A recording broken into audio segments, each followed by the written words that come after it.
Semi official Faras News Agency na report torokpagi matung ina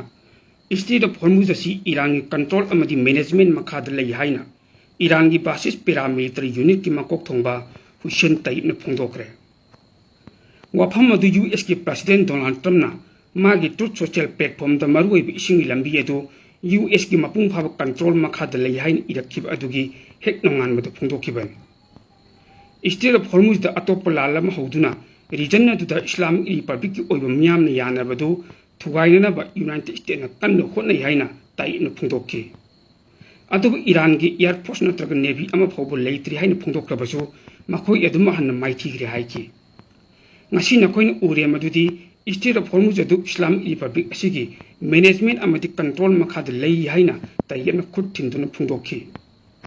Iran na mapung phaba security da makhata na thabak chathari haina makhata na phungdokki hairi Iran ki armed forces ayaba amadi supervision yaudana lalol itik mari lena ba jahaz natraga oil tanker ama phawba State of Hormuz si power ga chapal leitri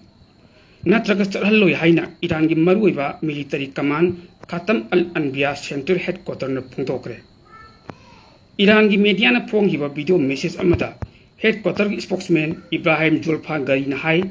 mamang da tawkiba gumna State of Hormuz si Iran ki full control amadi management ni makhad leiribani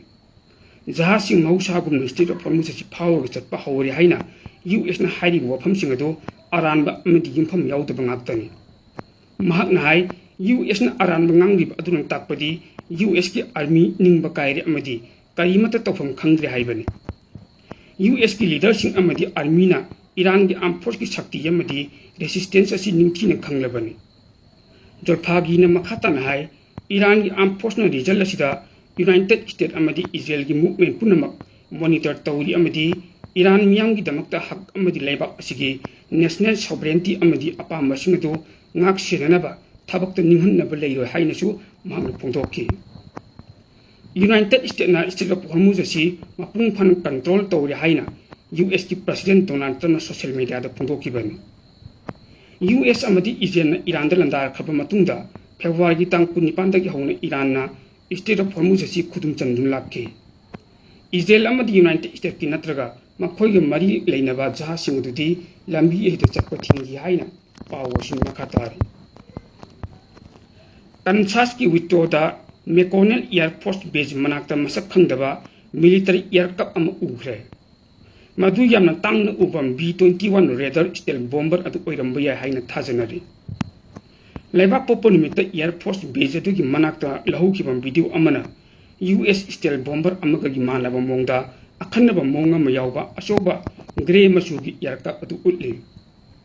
adu moina mo officers na aircraft adu masakti tathopungom kidi madu B-21 amani haiba phungdor ki basu New York ki post na haiki madu khwaidagi hena oiramba ya ba America ki anuba steel bomber B-21 Raider oiramba ya haina outkick reporter amana hairi theory da madu RQ-170 drone natraga RQ-180 drone su oiramba ya haina thajanari madu government kaidongai da lai haiki tribadi haina mahakna makhata ki B-21 Raider asi penetrating striking chathanaba nuclear capable long range steel bomber ama oina Northrop Grumman da puthokpani US Air Force na aircraft amamgi mamal asi changchata $1 million chatruk mawjani thui changi haina pawosin makatari atupa pawmana Islamic Resistance Movement Hamas na November thada pangthokadaba Palestine Legislative Assembly election da saruk yagani haina phongdokre Palestine miyam yawba electoral bloc ama semnaba aikoina Palestine faction mayamga thabak tawminari haina Hamas ki Office of National Relations ki head amadi masiri political bureau ki member Osam Budana local Al-Aqsa TV ki interview amada phongdokki mahakna hai Hamas yahondaba national political system ki reshaping ama hekta group asina tingani Palestine President Mahmoud Abbas na July ki tang 8 da presidential decree yama thoki amadi Palestine Legislative ki Council ki oiba member sing adu khananaba legislative election singi numit adu November ki tang 19 da lepki Palestine ki mikhal asi Palestine National Authority ki unilateral legislature ni haina pawosin makhatar Iraq te US na lusingba collision ki military mission lo shinana ba amadi collision की लानमीसिंग अदु लोइना लौथोकननबा Iraq की prime minister Ali अल जाइदीना लेबाक असिदा Lakpa US central command की commander bread Cooper दा September की तांग 30 फावगी मनुंगदा अरोइबा मतम थाखरे Baghdad फमखिबा मिफम अमदा नकल अनिमकना जुलाई था मयाई चनबदा अल जाइदी की वाशिंगटन खोक्तक मनुंगदा यानखिबगी मतुंग इना कोलिजन की मिलिटरी मिशन लोइसिननबा मपुंग फाब अमदी अरोइबा एग्रीमेंट अमुक हन लौथोकी हाइरि अल जाइदीना हाय अक्टोबर की तांग अमा असि इराक की दमक्तदी अनौब इरा अमा ओइगनि मसिगि मरमदी लेबाक असि मपालम की military लेइतबा अमदी मसागी lambda मपुंग फाबा national sovereignty exercise तौब लेबाक अमा ओइरगनि लोगी मतुंग स्टेट अथॉरिटी खक्तदा खुलाइसिंग सिनबगी वफम असि इराक की सोवरेनिटी स्टेबिलिटी अमदी तुंगी डेवलपमेंट की दमक्ता तंगाई फतबा अमा ओइना अदुमुक लेइरि हाइना फोंदोक्खि कुमजा 2013 इस्लामिक स्टेट ग्रुपना इराक की नोंचुप अमदी अवांग थंग सरुकसिंगदा लेइबा चावरब लमसिंग अदु खुदुम चनखि एक्सट्रीमिस्ट ग्रुप असिगा लांथेंगनबा यूएस लुचिंबा कोलिजन सेमखि अमदी इराक ता फोर्सिंग अदु थाजिल्लखि इराक की सोर्स अमा पल्लदुना अल जजीराना यमसकैसे निमित्त फोंदोखिबगी मतुंग इनदी Iran Islamic revolutionary guard corps की कट फोर्स की कमांडर इस्माइल कानीना मंगजौना लौथोक्तना चैगुल असि हौगलप मतमदा बगदाद थुंखि महांगना पॉलिटिकल अमदी सिक्योरिटी लीडरसिंग नतना सिया पैरामिलिटरीसिंग की कमांडरसिंगसु उनदुना खुलाई पाइबा ग्रुपसिंग खुलाई थादोकहनबा इराकी गवर्नमेंट की ओइबा थौरांग अदु खन्नखि हाइना पावसिन मखातार ऑस्ट्रेलिया की सही 30 की मखादा लेबा अंगांसिंग सिजिनरंबा फेसबुक अमदी इंस्टाग्राम अकाउंट 3,53,000 मेटाना थिंजिनख्रे मेटा की चेरोलमदा सही असिगी जून की तांग 50 फावबदा ऑस्ट्रेलिया दगी सही 30 की मखादा लेबा अंगांसिंग सिजिनरंबा इंस्टाग्राम अकाउंट 4,50,000 अमदी फेसबुक की अकाउंट 2,2,93 लौथोक्रे हाइरि ऑस्ट्रेलिया असि मालेंगी लेबाकसिंग मनुंगदा ख्वाइदगी इहान हाना सही 30 की मखादा लेबा अंगांसिंग अदु सोशल मीडिया अकाउंट सिनब थिंग लेबाक अम ओइरिबनि लेबाक असिना सोशल मीडिया अकाउंट सिनब थिंगिबदु कुमजा 2015 दगी चटनबा हौरक्खि ऑस्ट्रेलिया लेंगांगना सही 30 सुद्रिब अंगांसिंग अदुबु सोशल मीडिया अकाउंट सिनब थिंबगी लो हेक चटनबा हौखिबदगी अकाउंट 5,00,000 हेना लौथोखिबनि हाइना मेटाना फोंदोरक्खि नाकलमरोमदा लाकदोइब 2023 Uttar Pradesh पांथोकदोरिब assembly election असिदा BJP ने माई पाकनबगी दमक्ता पैसादगी हेन अतोप पंबई अमत लेती हाइना समाजवादी पार्टी की chief Akhilesh Yadav फोंदोक्रे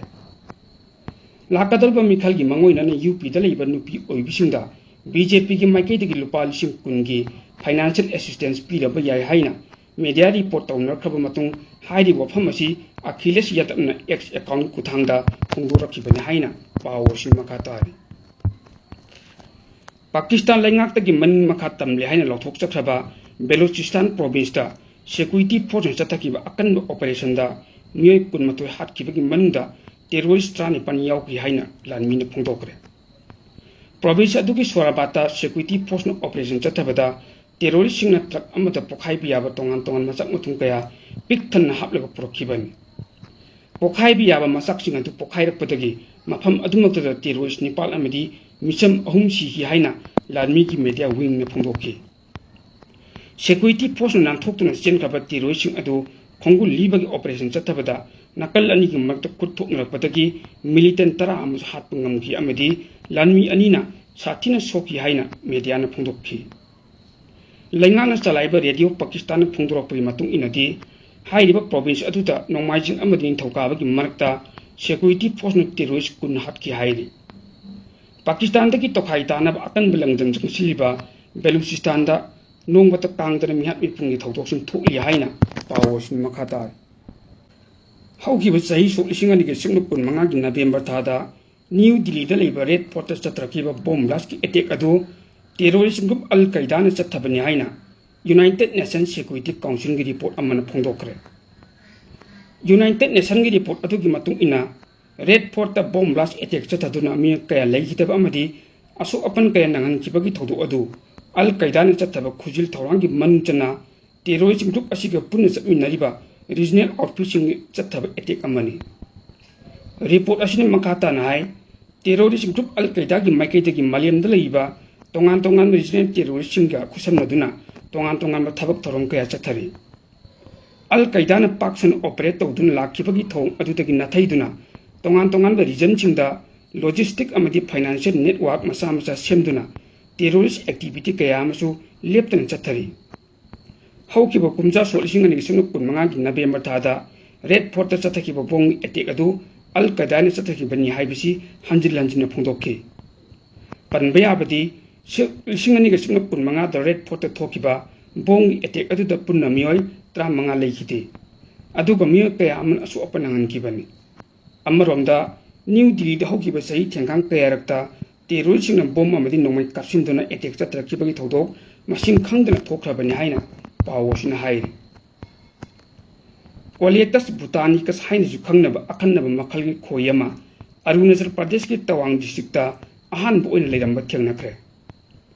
akhanaba makhalgi khoyedu Geological Survey of India gi scientist Devyajati Ghosh K.A. Subramanian amadi Priti Banerjee ni chatakiba akhanaba survey amadu thengnakibani Geological Survey of India gi maikaidigi phungdorakpada Si Botanicus haina khangnaba khoi makhal asi Jijang Rital yauna Bhutan amadi China da lei haibagi record kaya phangi Arunachal Pradesh ta khoi makhal asi leiramba thengnakibasi Himalayan polynet ki oiba leiriba diversity asina maram oigani hainasu pawosin makhata atoba pawmana International passenger traffic ki ahanba report ta South Korea gi Incheon nasi Malemi khwaidagi mi chinba airport oire hairi Incheon International Airport asi South Korea gi yam maru oibang gateway am oiduna sahi asi ahanba tha taruk asida international passenger million 38.4 bu pehan bangam ki hai Airport Council International preliminary data na piakpa akhanaba report amada London gi Heathrow Airport na passenger million 37.79 pehan duna maleng ani sibo khwaidagi mi chinba airport oire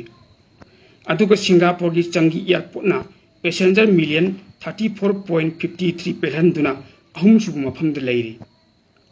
US amadi Iran gi marakta muknaiba asina maram oiduna Middle East ki passenger kaya marum Incheon International Airport ta thunglakibani Middle East ta thoribu lal asina maram oiraga masing yamlaba passenger sing tongan tongan airport sing dagi diversion torokibani Airport Council International gi report ta yimpham oiba sahi asigi data da kumjal singani ga sumna kunmari amadi kumjal singani ga sumna kunmanga da Dubai International Airport asi Malemi khwaidagi mi chinba ani sibu airport oikibani London gi Heathrow Airport asi buna kumjal singani ga sumna kunmari da Malemi khwaidagi mi chinba manga subu airport oiki masita natana kumjal singani ga sumna kunmanga tana tare subu thakta leiki haiba matam aduda South Korea gi Incheon International Airport asi Malem gi oina sahi sing asida trani thoi subu amadi trahomdoi subu thakta leikibani Europe ta thungnanabagi damakta passenger singna Dubai kuthang chatlamba sing adu haujikti Incheon phaudun chatnare haina pawosin makhata nakalamromda Ethiopia gi ngamkhai mayada leiba Sudan gi Gaisan city da Sudan gi lanmi amadi paramilitary rapid support force ki marakta akan mondo kuthoknabada misam kun hena si haina United Nations Humanitarian Office na phongdokre mapam madudagi phangwa pawama gi matung ina yum sakaisa nimita Sudan gi Blue Nile state ki Gaisan town da Sudan lanmi amadi RSF ki marakta akan mondo kuthoknabada misam kun hena siraga kaya aman asu apanang gi bani hairi nakal ani gi marakta kuthoknabagi changado pakthok chokthora padagi town adudagi mioi lising ani ga changma rom lanje nakre